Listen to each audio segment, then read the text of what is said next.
शुभ मन के जय यीशु। मैं प्रचारक लालिते का संत मदा तेरेसा सेवाश्रम और मन के मैं एखन कोरोना वायरस जो महामारी चलात है और मन एखन ये लॉकडाउन के आकार में शुभ मन घरे सुंदर करना ही बहुत सारे आयो बा भाई बहन मन एखन जे मन विदेश में है बहुत कष्ट पवात है आवे के नहीं पड़त है। बहुत मन हिट क्यों आवात है मोके फ़ोन करत रहे कि हमरे हिट जात ही बॉम्बे से दिल्ली से प्रचार आज्ञा प्रार्थना कर दो कही कि बहुत मन फ़ोन कर रहे हैं। तो एखन ही लॉकडाउन के समय में और मन ईश्वर के भरोसा जे रखी के ना छोड़ू कारण कि बहुत मन एखन विश्वास के छोड़ दिलाई ने बहुत मन विश्वास के छोड़ दिली ने रौरे मन लॉकडाउन के कारण से जो धैर्य रही थोड़े मोड़े रहे विश्वास के छोड़ देवा थी। बहुत मन तो एखन ही समय सुंदर है का है हमारे लेकिन अच्छा है कि कह के एकदम माछ मछली जे कि हड़िया दारू में पूरा डुबाला है और हमारे ढेर सारे मिशनरी आदि मन एकदम खाक पिए मौज मजलिस में जीवन बिता था और मन के दिल आत्मा लेकिन अच्छा समय है के कहा था मन। लेकिन यह है रौरे मन जे मांस मछली और नाशाबाजी जे आई ये रौरे मन के कभी जीवन में शांति नहीं देवी दुलारे आयो बा भाई बहन मन। तो सेका लगिन रौरे मन जे परमेश्वर रौरे मन के बना है वो परमेश्वर के कम से कम कटी चिंता करूँ जे परमेश्वर रौरे मन के सुंदर कन आयो के गर्भ में 9 महीना 12 महीना रौरे मन के रखला सोचू रौरे मन जे परमेश्वर रौरे मन के आयो के गर्भ में 9 महीना 12 महीना रखला है वो परमेश्वर कितना सुंदर रौरे मन के सजालाई और वह परमेश्वर रौरे के दिन पुराल के द्वारा धरती में जन्म दी है। लेकिन वह परमेश्वर के रौरे मन एखन एकदम दुख देवा थी वो परमेश्वर के रौरे मन चिन्ह नहीं पड़ा थी दुनिया के मुँह माया में डूब जाती दुनिया के रंग रंगीला में फंस जाती दुनिया के रिझ रंग में फंस जाती खाक पियक में डूब जाती।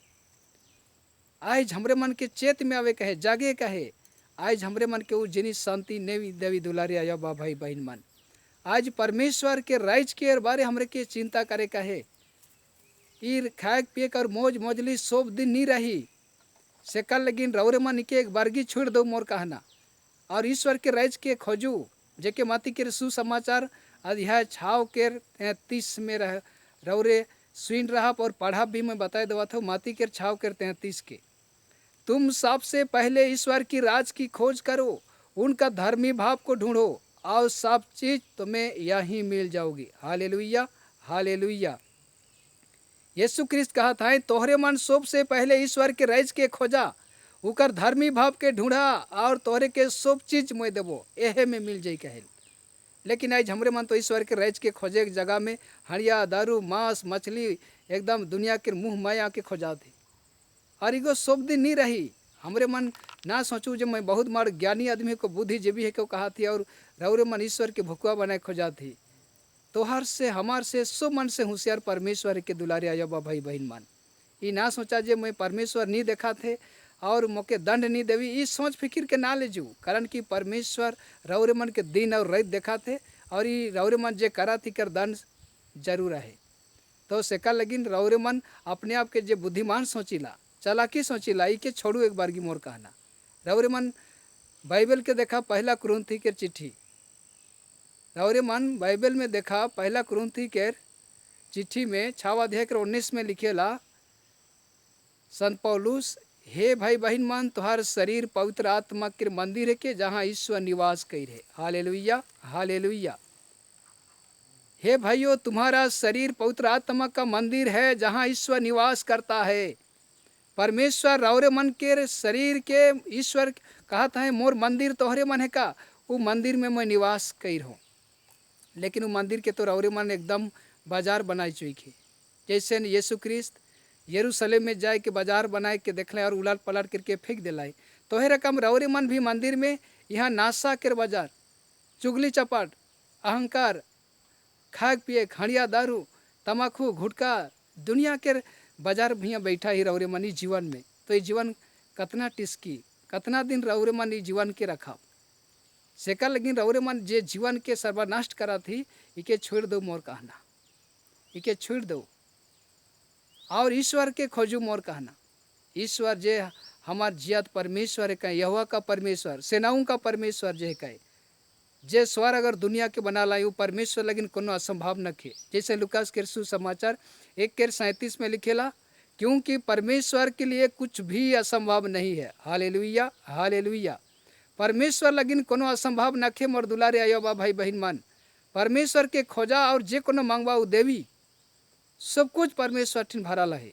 मती के सुसमाचार 7 के तो सब मान जाने, दुनिया के हर एक इंसान, हर विश्वासी जाने न कि मांगो तुम्हें दिया जाएगा, ढूंढो तुम पाओगे, खटखटाओ तुम्हारे लिए खुला जाएगा। ये शुभ जानी ला, लेकिन आज तक कोनो मांग है कि ईश्वर के हमरे मांगा रौरे मन मांगू।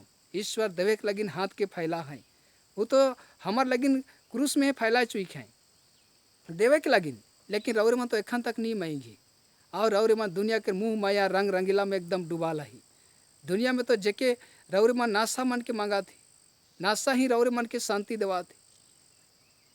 रौरे मन जागृत हो जाओ दुनिया में और समय नखे रौरे मन के बताए देवा तो ईसो मन के छोड़ दो। दुनिया के जितना भी मौज मजलिस में आई रौरे मन छोड़ू और ईश्वर के रौरे मन खोजार करूँ, जदि रौरे मन के जिए कहे होले। और एखन दुनिया में बढ़िया होला गिरजा बिनती मिसा बलिदान पाप शिकार ये सब बांध के लग बढ़िया होला कहा थे। और दुनिया में खाए पिए मौज मजलिस जे बिता थी, ये 2 दुनियारी संसार के बताए दो बात। ये 2 दुनियारी संसार में रौरे मना ही समय आए जे रौरे मन उखन हे प्रभु कहले भी सुनाई नहीं होगी। जैसे मती के सुसमाचार 7:21 में कहेला, जे मन हे प्रभु कह के मुके चिल्लात हैं, ओहो मन में से ढेर मन स्वराग्रज नहीं जमाए कहे। Hallelujah, hallelujah. तो सेका लगिन रौरे मन ईश्वर के ढूंढू खोजू, जहाँ रौरे मन अनंत जीवन और शांति के पविक पराब। वो परमेश्वर रौरे मन के एक दिन अनंत राज्य में ले जबाए, अनंत शांति के स्थान में रौरे मन के ले जबाए मारन के पाछे। तो सेका लगिन रौरे मन ईसु मन के एक बारगी छोड़ के जग जाओ। यीशु ख्रिस्त हमरे मन के कहा था, जगते रहो, प्रार्थना करते रहो, क्योंकि आने वाला विपद से तुम बच जाओगे। यह बच्चन के हमरे मन के बतात हैं। और मन यदि बच्चन के देखा पढ़ा बाइबल में तो जरूर पाओ। शायद मती के 26:41 में रही ये वचन यही धोआ थे कि रौरे मन पढ़ा, जगते रहो, प्रार्थना करते रहो, क्योंकि आने वाला विपद से तुम बच जाओगे। Hallelujah, hallelujah. तो चलो मैं रौरे मन के है जब ही 2-4 बचन के रौरे मन के बीच में रख लो। रौरे मन बचन के सुंदर कन देखा पढ़ा और अपन जीवन के जागृत करे के लगिन रौरे मन कदम उठाओ, उम्मीद ले जो, कारण कि मैं जागृत होबो और ईश्वर के खोजबो, ईश्वर के ढूंढबो कह के। तो एकरे बारे में रौरे मन ठिन एक छोटका गीत के रख के मोर गीत और बचन के रौरे मन के सामने में अंत करबो। उठा जगा रे भाई बहन मान, उठा जगा रे भाई बहन मान, सोना लेखन आत्मा के माटी में ना मिलावा। उठा जगा रे भाई बहन मान, उठा जगा रे भाई बहन मान, उठा जगा रे भाई बहन मान, उठा जगा रे भाई बहन मान, सोना लेखन आत्मा के माटी में ना मिलावा। उठा जगा रे भाई बहन मान, उठा जगा रे भाई बहन मान, हरिया दारू छोड़ के आत्मा के जगावा, हरिया दारू छोड़ के आत्मा के जगावा। उठा जगा रे भाई बहन मान, उठा जगा रे भाई बहन मान, सोना लेखन आत्मा के माटी में ना मिलावा।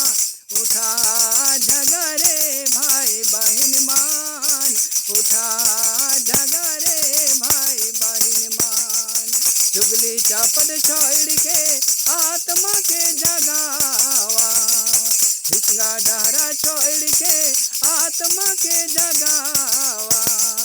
उठा जगा रे भाई बहन मान, उठा जगा रे भाई बहन मान, सोना लेखन आत्मा के माटी में ना मिलावा।